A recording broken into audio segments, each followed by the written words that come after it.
Abonnez-vous et cliquez aussi sur la petite cloche de notification pour ne rien rater de nos prochaines vidéos.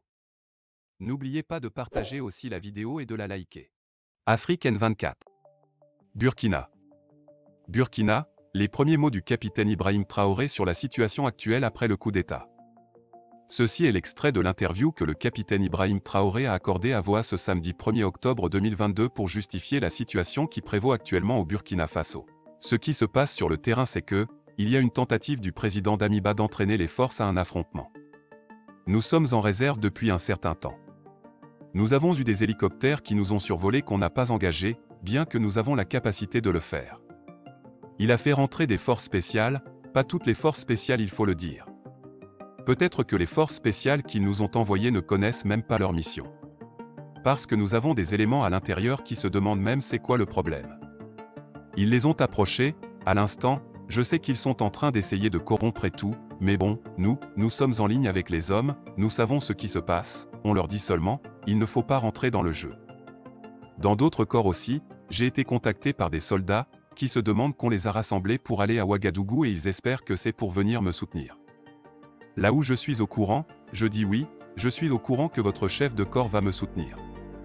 Mais là où je ne suis pas au courant, ils ne sont pas capables de dire aux hommes que c'est pour venir contre moi.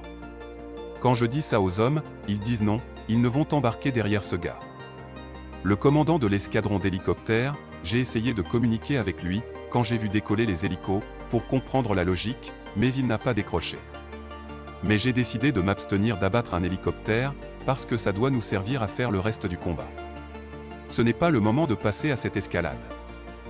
Dernière nouvelle. La nuit a été longue pour les hommes du capitaine Ibrahim Traoré et de nombreux jeunes qui se sont rassemblés autour de la base de l'armée de l'air à Ouagadougou. Dès la tombée de la nuit, des jeunes ont rejoint les troupes au niveau des différents checkpoints afin d'éviter d'être surpris par des hommes fidèles au lieutenant-colonel Paul-Henri Damiba. Sur les principales artères de plusieurs quartiers de la capitale, des jeunes ont dressé des barricades et incendié des pneus pour empêcher tout passage. Tous les véhicules sont passés au peigne fin. Nos ennemis veulent utiliser des véhicules civils pour nous attaquer, lance un soldat arme au poing. On est ici pour soutenir notre président, qui est actuellement Ibrahim Traoré. On n'a pas peur. Tout le périmètre autour de la base militaire est quadrillé par les soldats. Véhicules blindés, batteries anti-aériennes, de nombreux pick-up et de binômes à moto font des va-et-vient.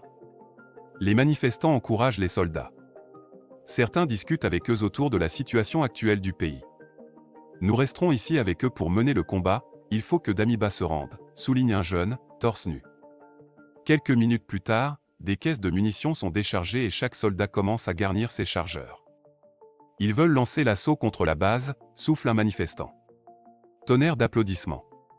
Un soldat demande gentiment aux manifestants de ne pas rester sur place, car cela pourrait être dangereux. Est-ce que le lieutenant-colonel Paul-Henri Damiba serait à l'intérieur de la base, nous demandons à l'un des soldats. On n'en sait rien pour le moment mais tout porte à le croire, répond-il. Ce 2 octobre, des grenades de gaz lacrymogène sont tirées par des militaires français de l'intérieur de l'ambassade de France à Ouaga pour disperser les manifestants qui reprochent à la France de vouloir modifier les événements en cours. Hier dans la soirée, dans plusieurs communiqués lus par le MPSR, le capitaine Ibrahim Traoré convoque les secrétaires généraux ministériels pour ce 2 octobre à 15 h dans la salle de conférence de Ouaga 2000. Lève le couvre-feu. Demande une veille et une mobilisation générale et constante. Demande l'arrêt des actes de vandalisme et de pillage. Est-ce le début d'un bras de fer? Likez la vidéo si ce n'est pas déjà fait. Laissez aussi votre point de vue en commentaire.